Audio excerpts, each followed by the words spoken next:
Welcome to Cybersecurity 101, how to avoid getting hacked, whaled, and phished. My name is Brendan Howe. I'm the CEO of Techify. I'm joined, as usual, by the lovely and talented Mr. Jermaine Clark, who is Techify's Director of Intelligent Technology Consulting. Happy to be here, as usual. Yeah, it's great to be here. I think we're both pretty excited.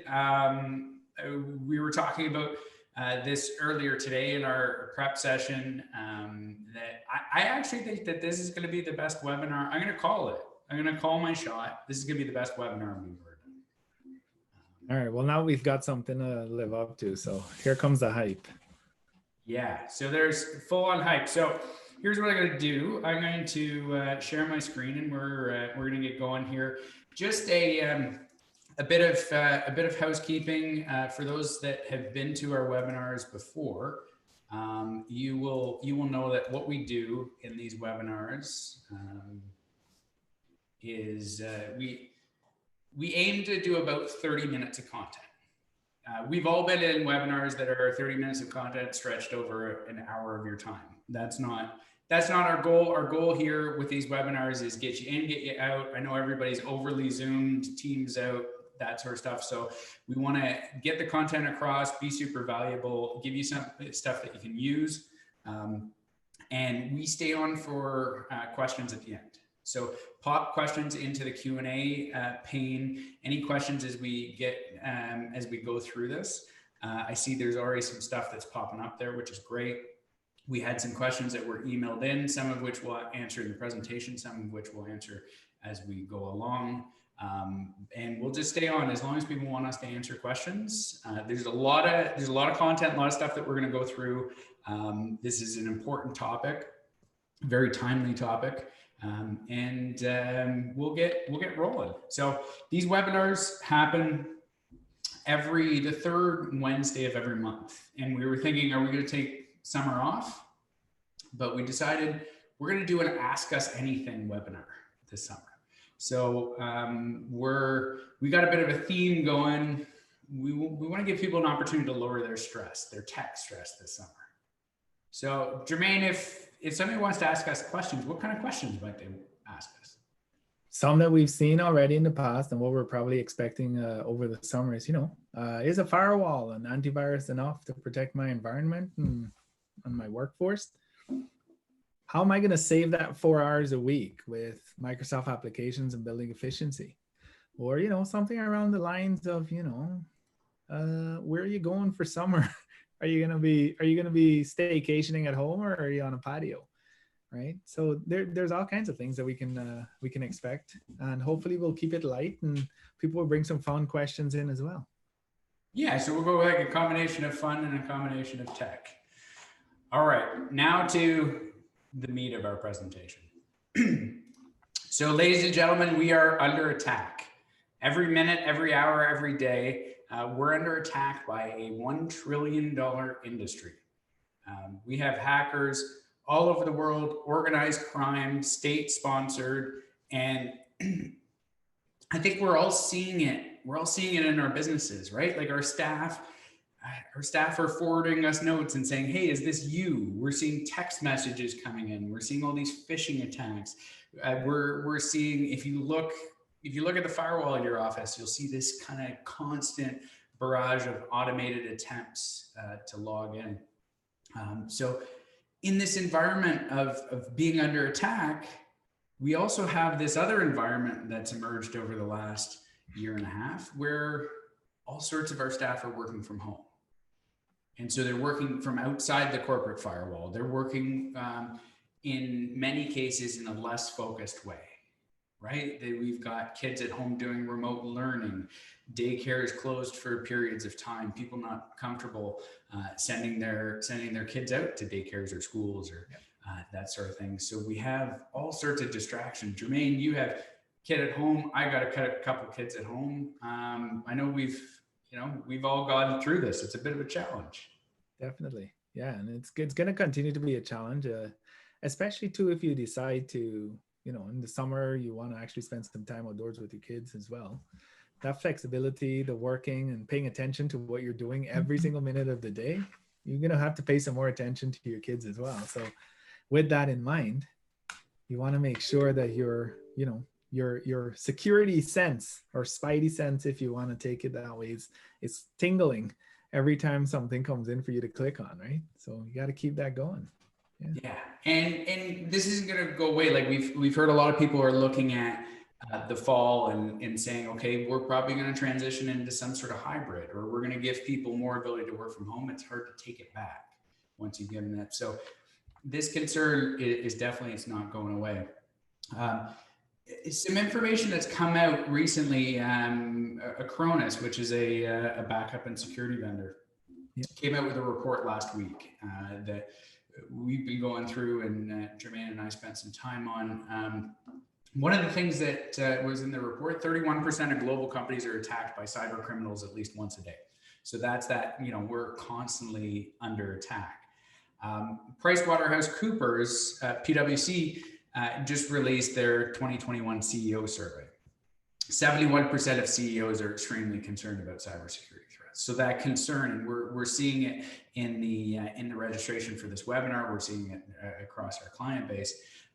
The other thing that we're really seeing, and they saw it in the PwC survey, saw that almost half of CEOs plan to increase their investments in the cybersecurity, and not by a little bit. Like we're talking about kind of 10 to 30% in investment. And Jermaine, we're seeing that across our client base as well, right? Yeah, absolutely. I mean, we've been talking about, I remember we did an entire campaign 2018 to 2019 on ransomware standards and getting everyone up to a different level of security in their environment. And we love our clients, but back then it was like pulling teeth, ransomware, what is this? Now our clients are messaging us going, hey, Jermaine, have you read this recent article? Have you seen this? I'm super concerned about that. How are we protected? What do we need to do? And we're seeing our clients investing in that of their own accord. And it's more of a conversation now, less of a, here's a recommendation, let's talk about it. It's more of a, where do you see your organization and what do you want to put in your budget for that? And it's been great. It's a massive shift, but all our clients are concerned. Yeah, and those cybersecurity roadmaps, and we're going to talk about some of them today, are becoming more and more aggressive across our client base in terms of improving cybersecurity and lowering risk. Some other interesting information: more than 1,000 companies had their data leaked after a ransomware attack. We'll go into this a bit more, but ransomware's changed. What ransomware does has changed. We're on to ransomware 2.0 now. The first version wasn't as bad as the versions that are right now. The other part about the threat landscape we're in, Microsoft last year in just 9 months patched close to 1,000 flaws in their products. We've got a social media post going up soon that talks about that number's now up to 1,200 if you include this year. And it's because every software has flaws, and if you look at Microsoft software in Microsoft operating systems, they are by far the most targeted, right? They're the most exploited because, well, everybody uses them, right? We can't say, Jermaine, we couldn't say, hey, let's not use Word or Excel. Sure, you could go to something else, but they're just gonna start exploiting that as well, right? Larger your footprint, the more you have. And even if you look at this chart, 100% of what we're using today is on the top list of being exploited, right? We use a browser, we use Android, we use JavaScripts and stuff in our web Flash players. We use Adobe Flash and PDF, right? And you look at that, like everything in your organization's got a vulnerability around it being attacked because of the landscape, right? And that's out there. So we don't really have a choice. The choice is we have to defend it. Yeah, absolutely. So let's get into a little bit more our key threats. So we want to go through 3 key threats, and we put kind of our poll question up on purpose: ransomware, email hacking, and malware. So Jermaine, why don't you get us started on the ransomware front? Happy to. I mean, again, this has been like a 4-year-long journey for me with ransomware.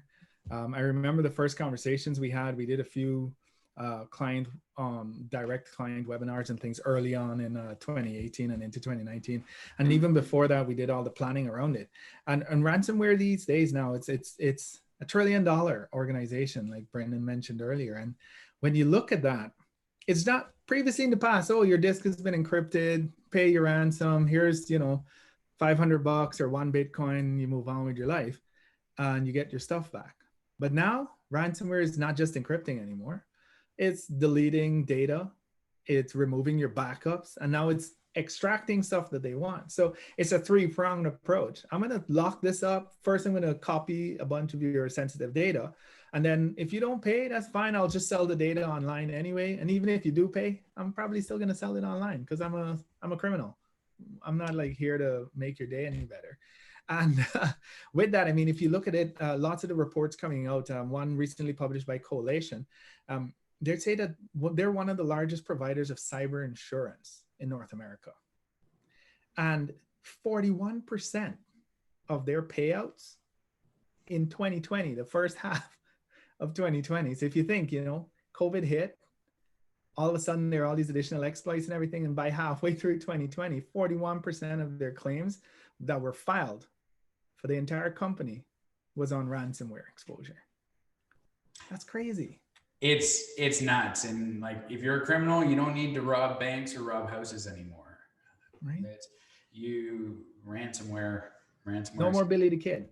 And what happens with your cyber insurance? We've been talking about our clients all the time. Hey, how's your policy? Add some more insurance. You need to be at this average. But what's going to happen is with just that claim rate in 2020 into 2021, the premiums are going to go up, right? So that's the next step. So everything's just going to get more expensive. So if you don't have it today, it's one of the things you might want to think about and review with your organization. And in terms of cost, ransomware, you know, 10 years ago, 5 years ago, 4 years ago, a Bitcoin was not the same cost it is today, right? And if you look at that versus how much they were looking at taking away from your environment, now you look at a dark side ransomware. Payouts requests, 200,000 to 2 million. They're not looking for $500. They're not looking for 1 Bitcoin. They're looking for up to $2 million, right? Maze ransomware, if you haven't heard about it, take a look. Maze ransomware by itself is responsible for 50% of all the known ransomware cases in the world. 50%, which means it's really good. And then DarkSide is modeled on it. So what does it do? Comes in, locks up your data, copies all your sensitive stuff, and then deletes your backups. So you can't restore. That's terrible. Really scary stuff. So I'm gonna hand it over to you, Brendan. Well, okay, so ransomware has been taking the headlines, and we keep on reading about these hacks and you know, pipelines getting shut down, meatpacking facilities stopping, Canada Post getting hacked, stuff like that. So ransomware is the big headline, and a lot of people are really concerned about ransomware. The thing I'm more concerned about, not to downgrade the challenge with ransomware, I think we gotta protect ourselves against it. The thing I'm most concerned about is email accounts getting hacked, because on a day-to-day, it's not creating sexy headlines, but the impact that we're seeing on people's personal and professional lives when email accounts are getting hacked and on businesses is huge. So what's happening is all our staff, all our colleagues are getting these phishing emails constantly. They're getting better and better and more effective. And here's what an example: if somebody clicks on one of those phishing emails or goes to a site by accident, this looks a lot like a Microsoft login. And we're so used to, oh, we got to put in our Microsoft login because Word opened up, or PowerPoint or Outlook or something like that. Oh, okay, so I got to put in my email and password. My account's just been breached from here. If I put in my credentials. But then what's different, you remember the days where you get a virus and stuff starts popping up on your screen and says, ha, you've got a virus, and then shuts down your computer. That doesn't happen anymore. What these folks do is they sit in the weeds, and they'll watch your email traffic. They'll harvest the data in your account. Think about I was thinking about this the other day. Like, I think we're all being more conscious about this. We're trying not to email back and forth sensitive information, but Our email accounts have bank information, they have investment information, they have confidential company information, they have supplier information, invoice details, all that sort of stuff. So when an email account gets breached, these hackers use AI to harvest the information, and then they start doing really detrimental stuff. They'll start sending invoices to suppliers saying, hey, can you change, here's a new invoice with new bank details. Just pay this invoice that you've seen, the exact same invoice, just new bank details on it. And those bank details are for the hackers. We've seen, like, I had somebody telling me how they lost $100,000 out of their bank account. And it was because their email account got hacked. The hacker emailed the bank, and it was one of our major Canadian banks, emailed and said, please transfer, after understanding how their accounts worked and all that sort of stuff, please transfer money from this bank account over to this bank account. And the individual working at the bank, which I don't know if they're still working at the bank, but the individual working at the bank transferred that $100,000 and didn't do voice confirmation. And thankfully, that was the bank's fault. So the person I was talking to didn't lose that money. But this is the kind of stuff that we're seeing on a regular basis. Yeah, we've actually seen cases where the money was transferred and completely lost, right? And we're seeing it too often. We're seeing it too often. So it's important, very important. And the last one, malware, right? And we'll just kind of breeze through this because I think people are pretty familiar with malware and the threat of malware. Definitely. You know, the usual keyloggers, Trojans, lower tech. One of the things to keep in mind and why this is in our top 3 and most important is that you can actually have ransomware delivered via your malware, right? So regardless of the fact that malware has been around for so long, it's still a really key way that people get into other organizations. And they can even use your resources on your equipment within your organization to mine their Bitcoin or mine their crypto, and then they use it to deliver their payloads. So it's a quiet but very important player in this security space. Yeah, absolutely. What are we going to do? How are we going to take care of this? You know what? That's a very good question. Let's move on to what are we going to do? So Jermaine and I, in planning for this webinar, we wanted to make sure that everybody could walk away with value. So originally we called this a Cybersecurity 101 webinar. So we're going to go through 3 things that you can do. And we're going to give you 2 levels of value here. So we wanted to talk about the threat landscape, the risks, that sort of stuff. What we're going to do now is we're going to give you 3 things, 3 takeaways. I know the feeling like when you're running an organization, there's like 100 or 200 different things that you can do to protect your organization from a cybersecurity perspective, right? And when we do these webinars, or back in the old days when we did seminars, people always say, okay, I know there's so much stuff, but give me 2 or 3 things I can do. So we're going to give you 3 things that you can do, right? Actionable items. Yeah, actionable items. And then we're going to go deeper. And if you don't want to go deeper, that's okay. But we're going to open up the kimono a little bit and show you the roadmaps that we're suggesting to our clients. And we're going to do some 201 and 301 stuff and say, here's the journey that we think everybody should be going on. So we're going to give it away. We're going to give it away. We're going to just show everybody what we're going to do. We talked about this. We actually had the conversation and said, well, you know, not everybody on this webinar, like we got 60, 70 people, probably close to 70 people registered for this webinar. Not everybody's clients. But you know what? This is an important topic and we want to be able to help folks. Okay. Why not? So important thing number 1. Take us away, Jermaine. Multi-factor authentication. If you've been on any of our webinars this year so far, we've probably talked about it 4 or 5 times already. And there's a good reason for that. It's really important.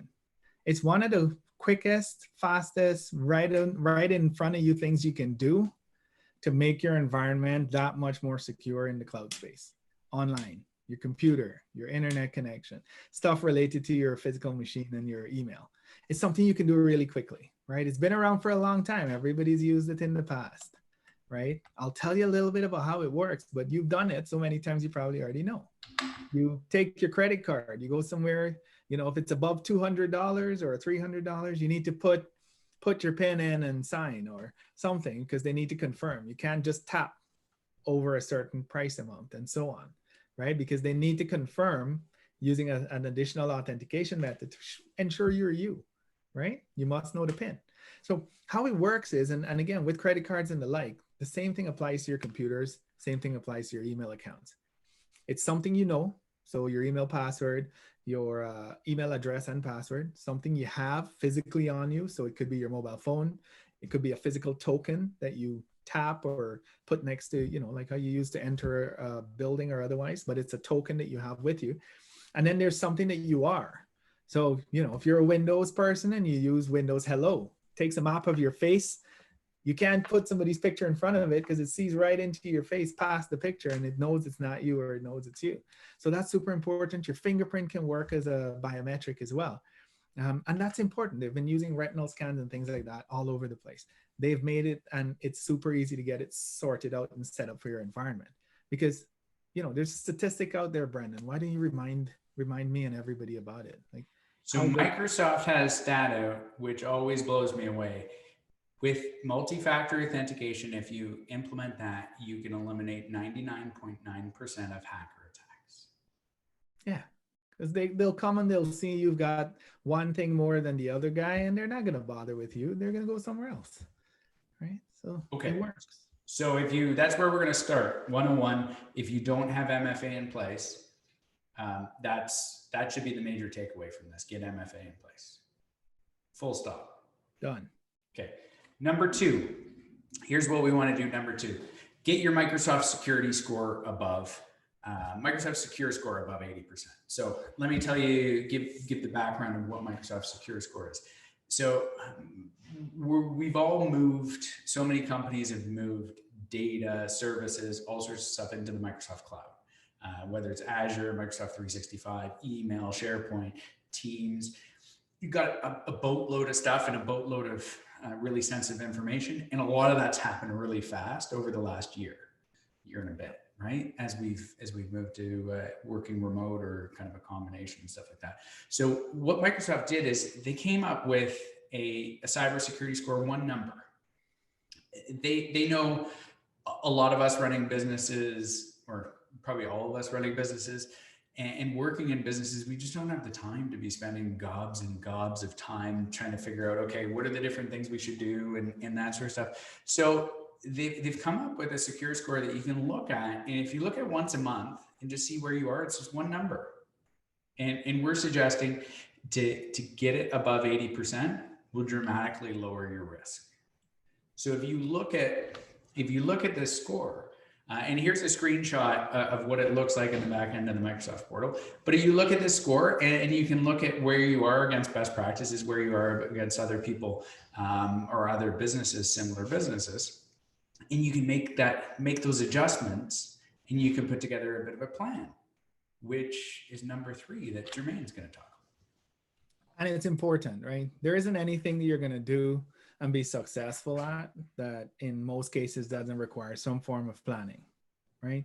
You've got to have an idea. You've got to have a process that you're going to go through and review what you have, fix what you have, and then plan how to get from where you are today to where you want to be in the future. And again, if you look at your organization, you run an audit so you understand where you are today security wise, then now you can say, okay, well, now I know where I am, but where would I like to be is over here in the future.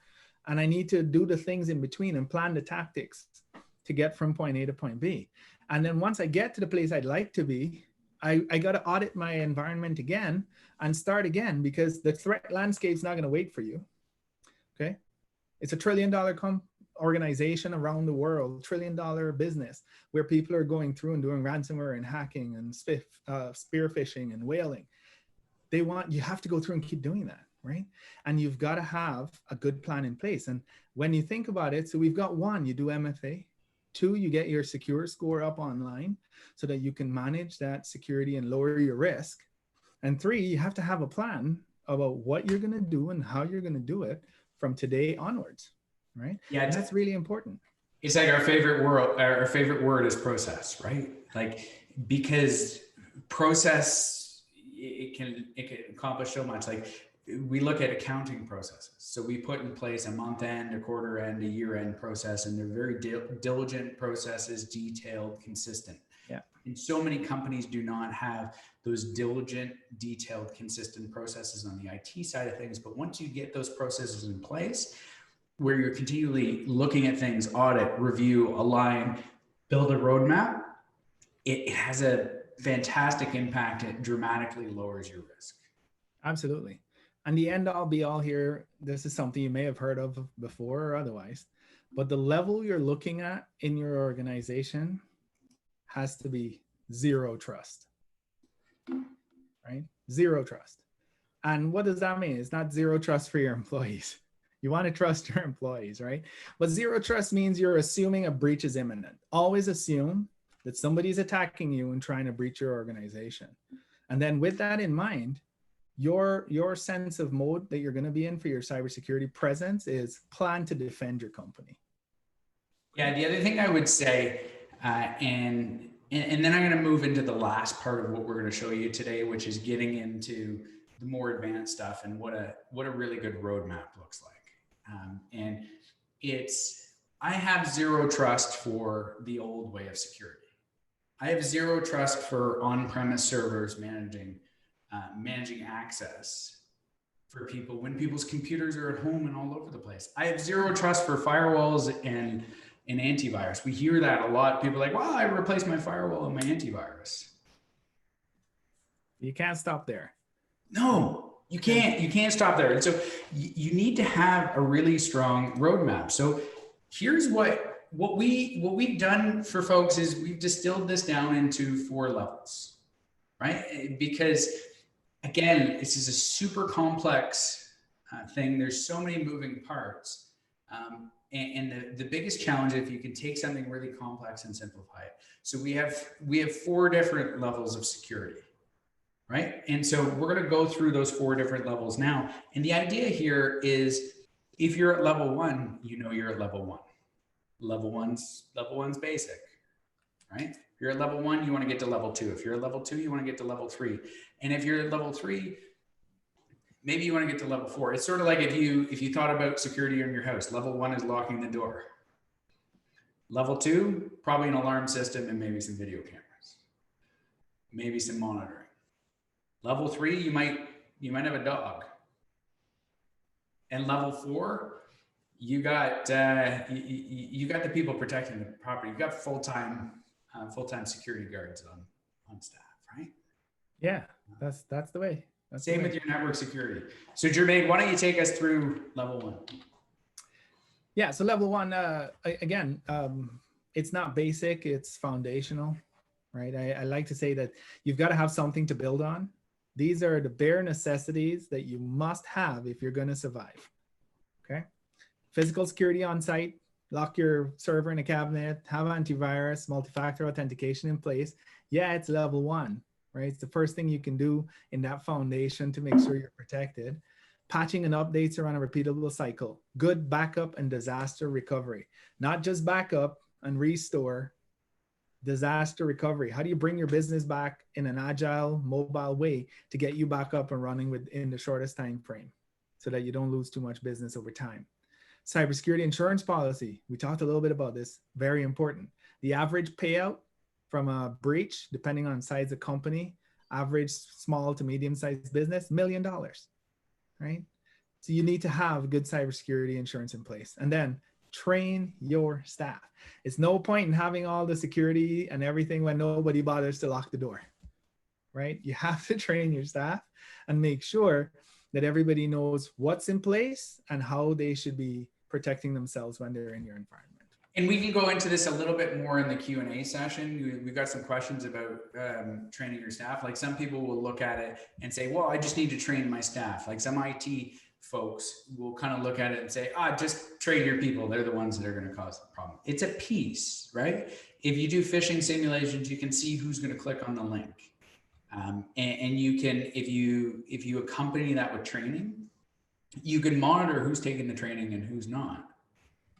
But as we go through these different levels, we want you to have the mindset 2019 security, 2020 security, cybersecurity is not appropriate for 2021.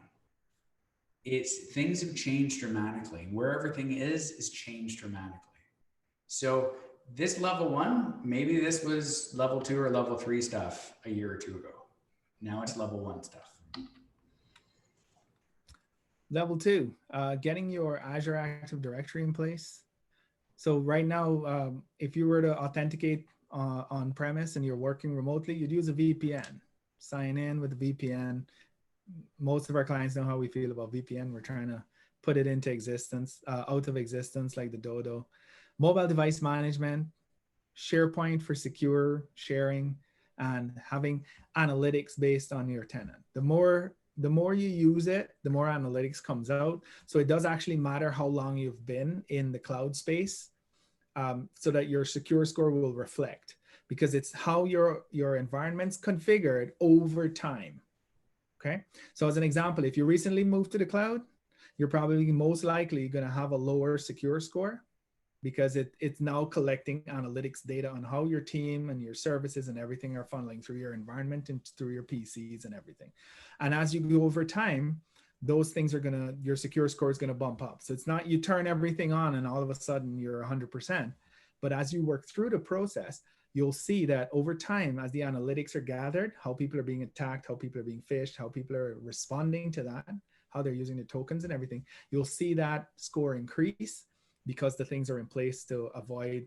So the only way you can measure what you've done is to have something come against it, right? So you have to be cognizant of that in security level 2, doing that policy. And Jermaine, you mentioned something about security level 2 that I think is important. If you've got VPN, that's a warning sign. You can't get to security level 2 if you've got VPN. Things stuff change. That one. All right, let's move to level 3. Let's keep her rolling here, and then we're going to take some questions. So level 3 is where it gets exciting. This is the leading edge stuff where we're looking at identity and access management. So as an example, this is the equivalent of you must scan your retina or your put your DNA in there to get in. Conditional access. This PC only turns on and is available to access our SharePoint in the geographical location of Canada. If you go for an IP in a different country, it doesn't work, stops. So it's conditional, right? Azure Information Protection. If I email the wrong person a document and that person is not supposed to see it and they try to access the document, it says, hey, you're unauthorized. You're not allowed to see this document. Can I tell Jermaine, I think we probably have time. Let me just tell a quick story. One of our clients a couple months ago, it was around tax time. It was a new client, and they reached out. They said, Bradley, I want to tell you something. One of our staff members got this error message, and I said, "Oh, is there something that we did wrong?" And he's like, "No. She was trying to email her tax return from her work account to her Gmail account, and it stopped her because it had her SIN number in it.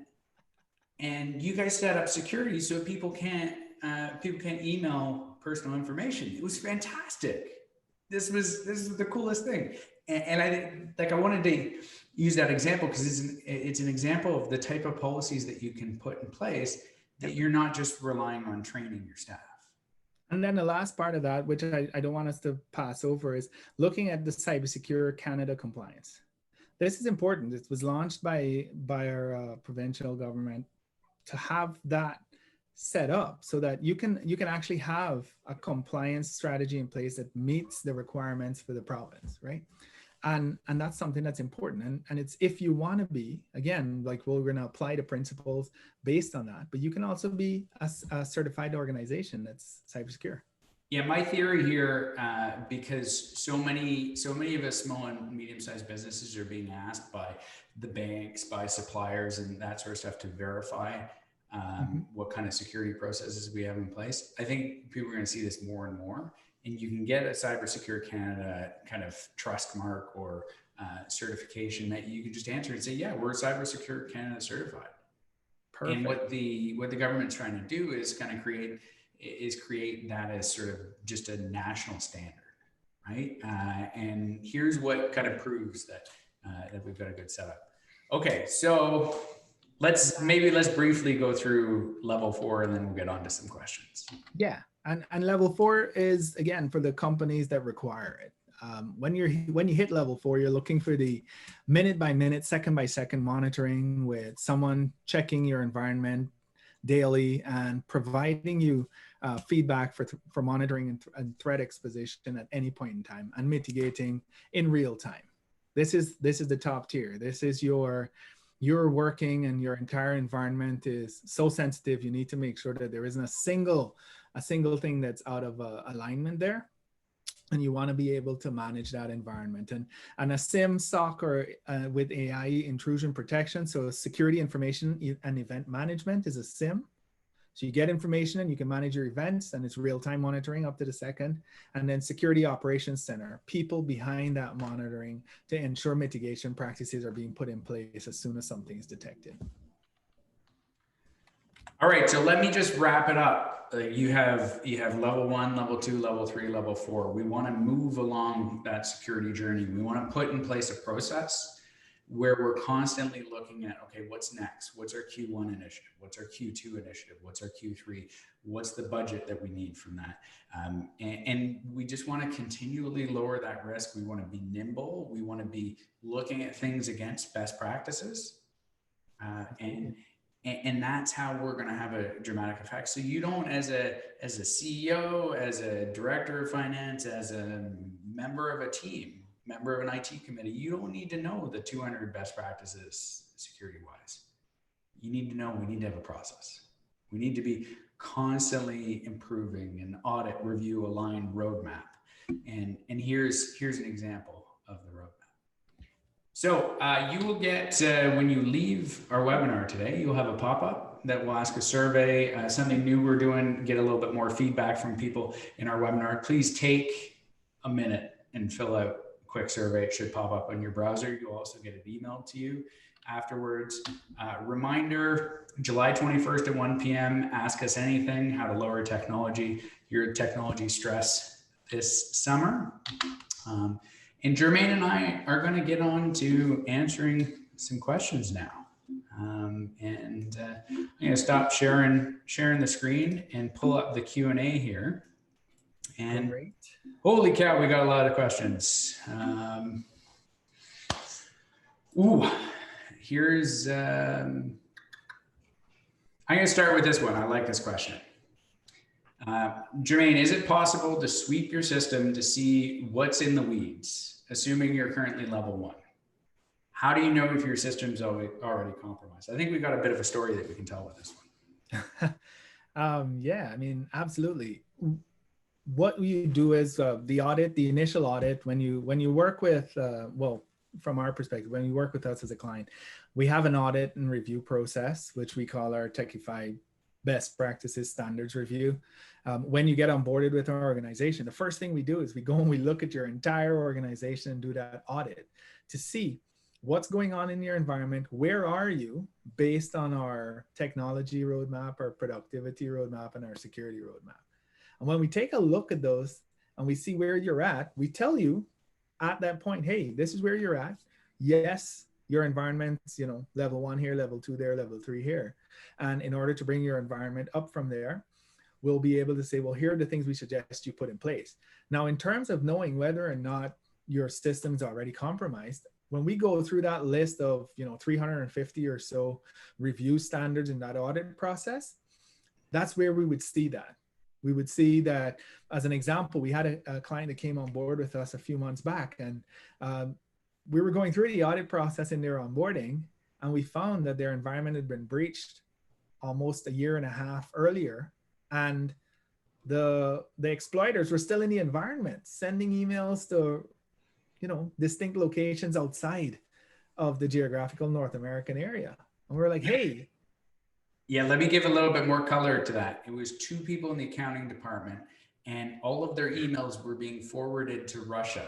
And then these enterprising hackers had written code. So every email was forwarded to this Russian email address, and then it would delete it out of the sent folder.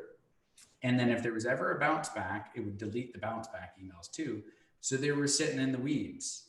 But you can see this if you're looking at the right stuff and you're thinking about security from a 2021 point of view, not a 2019 or 2018 point of view. And you're saying, okay, email accounts are getting breached. They're getting breached with forwards. How do we check and see if there's any forwards being set up, any redirects? There's a whole bunch of back end stuff that you can do. And with the experience, if you're doing it based on best practices, okay, we have that experience of seeing what different hackers do. So we have a best practice of let's check and see if there's any forwards, right? We know keyloggers get put in place. So we've got best practices about the traffic that goes out. And it's something as simple as identifying whether or not there is an auto forward on somebody's account. Like, why are you auto forwarding email? Even if it's to your own private Gmail account, why are you doing that, right? It speaks to so many different aspects of whether it's culture, security, or otherwise, right? Yeah. Okay, great. Next question. I think this is a quick one. I can go through this one. Is our Techify cybersecurity score the same metric as the Microsoft security score? So we recently launched a new monthly report that has 4 key numbers. What we're trying to save time and reduce risk. For folks, that's kind of what we do. So we came out with this, for those that aren't aware of it, we came out with a new monthly report, and that monthly report has an alignment report against best practices, a number, and we're saying, hey, 4 key numbers you can know kind of in 2 minutes a month where your technology is at. So we've got an alignment percentage to our best practices. We've got a productivity score. We've got a cybersecurity score, and then we have what we call a tickets per user, kind of number of service requests or reactive issues per month type of thing. The cybersecurity score is the Microsoft security score, to answer that question. And we pull it directly from Microsoft because we think it's the best kind of one number to give a good sense of where folks are from a cybersecurity perspective right now. Yeah, and it's important to note that specifically refers to your cloud presence within Microsoft. Your alignment score speaks to the security around your physical environment, your computers, and the like. So security, again, it's throughout your entire network, but from a Microsoft security score perspective, that one speaks to your cloud presence security. Yeah, and I think we get some feedback sometimes from clients and saying, wait a second, why is our security score, why is it dropped or why is it low? And I think what we're finding is this is changing, like the Microsoft analytics and data are changing all the time. The risk profile is changing. So it's not the type of thing that you can just look at it once and say, hey, we got it up. Okay, we're good. Yeah, you don't frame it in stone and leave it there. And it's important to understand. So as an example, the threat landscape, new exploits are coming out every day. All right. And when you look at that and you look at your score within the Microsoft tenant or otherwise, you've got to also understand that if you look at the Exchange Online server issue they had recently, where Microsoft hosted email on premise, which people thought were safe because they locked it in a closet in a room, had a massive vulnerability that got exploited. 700 companies across the world were exploited because they had on-premise Microsoft Exchange servers that had a vulnerability with the patches as early as 2008 and upwards. Okay, you look at that, that's going to affect the way that the Microsoft security score is reflected in the future, because now they've had to identify and patch that vulnerability. Right? So that's going to keep changing over time. It's going to be fluid with your security. All right, let's keep going. We got a bunch of other questions. How often should we be changing our passwords? Maybe we'll do a quick hit on this one. Quick hit. Make your password, if your password's complex and you've got MFA in place, annually, right? Give yourself something exciting to look forward to, on your annual anniversary. Change your password.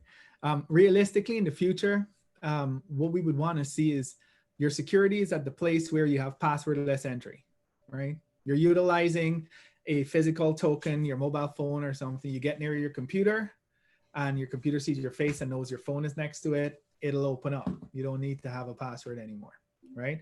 There's a cool software out there that actually does blind. It's called, I think, Blind Panda. Can't really remember, but when you put it in there, I believe it's called Blind Panda. I've got to check it. What it does is it makes up the password and puts it on the account. You never know the password. The people on the other end never know the password for the account, but the password gets changed probably every day. We'll never know. It just permutates and changes the password all the time. But your entry level is passwordless. So you're going to use your mobile phone and your dongle or your switch or your, visual face, and you get in. But the hackers could never get your password because your password is being cycled through millions and millions and millions of different versions. So there's also that exists out there, and there are lots of cool stuff that you can do to protect your environment. I love the idea of never having a password anymore. In the meantime, 2 more password questions. One, what type of complexity should be used or should be included in passwords to make them more secure? Okay, that's a good one. There's a minimum you should have in 2020. 2021, we bumped it up a little bit, but you're looking at having high complexity. So symbols, letters, uppercase, lowercase, numbers, the whole 9 yards. And you're looking for a minimum of 10 characters in a password, at the least 10. And if you think about it, a supercomputer today can process a brute force attack at, I think it's somewhere around 8 million password tries per second. Now put that in perspective. If you know any kind of math out there, it's 2 to the power of n. So it's 2 to the power of 10 is the number of possible combinations you're going to have for a 10-digit password. And if a computer can do 5 million tries, it's only a matter of time before it can do 200 million or 2 billion tries, right? Yeah, pro tip on passwords, write a sentence and put some characters in the middle of the sentence. Yeah. I like to write things that are kind of fun, like Jermaine is awesome, $, exclamation mark, stuff like that. One almost true story. Okay, one other password question. How secure are the password storage features in web browsers? Web browsers are literally just a cache storage of the password, meaning that the password is cached on your computer in the web browser. From a safety perspective, if your computer is not safe with the password you have, someone can get in and get it through your browser, right?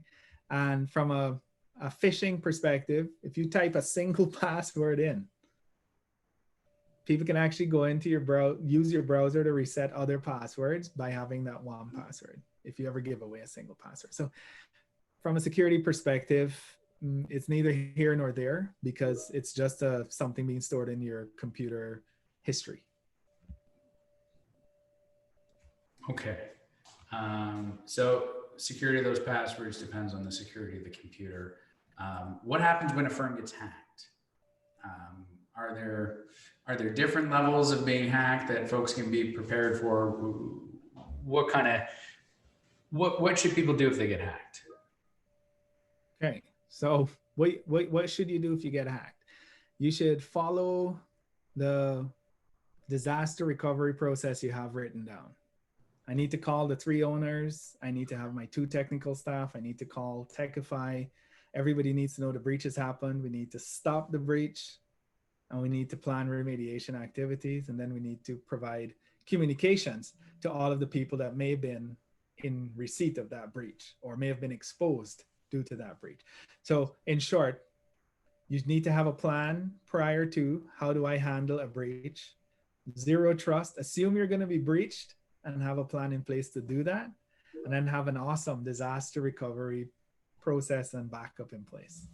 Yeah, and that should be written. It should be break glass in case of emergency, right? Absolutely. Ready to go, practiced, and you execute a plan. Like I heard about a financial firm downtown Toronto that got ransomware, took down their email, and the response plan that they end up implementing was have everybody switch to Gmail passwords. And it's like all right. Okay. Yeah. So you gotta have a plan. Okay. I think we got time we'll do a couple more questions. We got lots of questions. We'll do a couple more. What can firms do to add protections to their staffing data while people are working from home in addition to VPN? First, get rid of VPN. Migrate to some form of mobile device management and cloud authentication that allows people to authenticate external to your environment. Because again, they're not behind your corporate firewall. They're not behind any of the restrictions imposed on the network at the office. They have their own open network at home, and you can't secure their network at home because it's, again, coming straight from their internet service provider. So you want to have something like Azure Active Directory in place. You want to have a mobile device management tool that does endpoint protection, where you can lock the computer, have facial identification on it to multi-factor authenticate. You really want to be at, if your staff are working remotely, you need to be at level 3 security as your goal, right? Like you need to have up to level 3 security. Mm. Yeah. And it makes it kind of easy if you've got best practices and standards that you can say, okay, we know we need to get up to level 3. Where are we at on level 2? Where are we at on level 1? If we're 100% level 1, are we 85% level 2? What do we got to do on level 2? And then move on to level 3. This question kind of near and dear to my heart. So to build cybersecurity mindset in the company culture, what do the experts say is the right approach? A rewards incentive program for staff that follow the program, or a penalty program for staff that don't comply? So I'll give my opinion, and Jermaine, you can add. So the old carrot and the stick side of things, where like all the stuff that I've read and what we've seen across our client base, and you see it from the PwC survey too, cybersecurity is a C-level thing, right? And so if the management team, if the leadership team doesn't talk about cybersecurity, it's not taking up airtime with the company, then you can't create that mindset. Yeah. So I think that mindset starts with a proactive basis of, it's got to be on the mind. It's got to be talked about at staff meetings. It's got to be incorporated into processes, like on your onboarding processes. One of the other questions that we will get to, the last question we ask, is about onboarding and videos. But is there a process when people start for training? Do they have to do training as part of their onboarding, right? Is it happening on an ongoing basis? Right. And everything I've ever read from experts is you have to mix carrot and stick, right? So if people are taking the time and part of their performance, you expect them to guard company assets, educate themselves about technology, make sure that they're keeping the company safe. They're doing training videos and stuff like that. Yeah, you want to reward that and say that's strong performance. And if people aren't doing that, like if somebody consistently walked out the front door of the office at the end of the night and didn't lock it, left it wide open, at some point, you're probably pretty quick, they're going to get a verbal warning or written warning. If they keep doing it, it's a performance issue. So I think that everything I've read is it's a balance, right? It is, and there's nothing more important for every other thing you have in your organization, whether it's performance metrics, whether it's best practice use for internal equipment, whether it's presentation, whether it's how you represent the company, all of it has the same implications as how you provide and defend against cyber attacks. And yeah, go ahead. Oh, I was just going to add one more thing. So it just made me think about when you're phishing your staff. So if you're doing phishing simulations, attack simulations of your staff on a regular basis, you're getting data back about who's clicking on links. And then you're getting data back about who's doing the training videos after they click on the links. Yeah. And so you should be able to see some trends. Yeah. And you'll see who those repeat offenders are. Yeah. You see, so like you're trying to be nice, right? You're trying to help people. You're trying to educate people. But if you see the same repeat offenders, at some point that's going to get up to their manager. Yeah. Absolutely. So yeah, I mean, to answer the question in short, communication is the biggest thing. It is part of your organization to defend the organization when online. And and it's part of your program should reflect that, right? Your program should reflect that. Employee of the month for barring against cybersecurity, right? No longer an employee, or the previous employee list for people who just give no care around security, right? Like, it's important to balance that. So absolutely. So I keep on. I'm using my analytics to make sure that we're doing this effectively. I see we're at 90% of the people that joined are still here. So we're going to answer one more question, and then we'll wrap up, because it seems like people there's an interest level in what we're doing and answering these questions. So last question: does Techify have generic training videos for cybersecurity which firms can use as part of onboarding for new team members? Can it be put in the intelligent technology portal? And is there an opportunity to track, notify, understand who's taking it, who's not? Which I think it relates to the question we just answered. Do you want to take this, Jermaine, or you want me the to? last thing I would want to add on that is the more we move into working in the cloud space, if you're a SharePoint user, you manage your teams through Microsoft Teams or otherwise, whether you use Slack or any of that, it's important to have on your staff page or your staff SharePoint site cybersecurity page, right? Like, here's training for onboarding. Put it into your onboarding, put it into there, and the training videos and so on exist. We've got a phishing campaign software that we use. There are multiple out there that you can have that does both training simulations and phishing simulations. So you get reporting on both ends, and you do the training as you go along. Little tiny bites here and there for 5 minutes or so, and you get it ingrained into people, and you run it monthly, you run it quarterly, right? The important part is, the answer is yes. How do you manage and track it? Put it into your teams. Do it as a part of your monthly staff meeting, right? Have everybody run through a quiz. We love using Kahoots for fun times, and we put our cybersecurity questions in there, put our wins and our celebrations in there. So it's important to do that, and you can track all of that by putting it into counters or putting it into your Microsoft Team Tracker or any of that, right? So lots of good stuff out there. So, and I think we're more and more, just to sort of wrap up this, more and more we're finding we're doing training, we're adding it to our client portal, we're doing client specific training, we're doing generic training, right? And we've got stuff available, and some clients need specific stuff, like they have an application and people need to do specific stuff in that application, or their SharePoint is configured in a certain way and they need that kind of specific training. So we're doing that type of stuff all the time, and I think everybody should expect that from IT. It's not just about sitting in a dark room managing servers anymore. It's enabling people. How do you make people more productive? How do you guide them to reduce the risk of an organization from It's actually really hard to deal with servers in a dark room.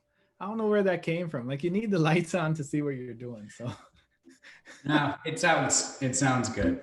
All right. I think, you know what? This has been great. Thank you, Jermaine. I appreciate it. It's been fun. I want to thank, we had tons of people that joined us today. Thank you very much for joining us. If you want to share this with anybody else on your team, friends, family members, whatever you want to do, techify.ca/webinars. This will be up on our webpage recording, and you can access it. Everybody stay safe out there. Don't click links that you don't know what they do, and have yourself a wonderful day. Yeah. And take care, everybody. Bye.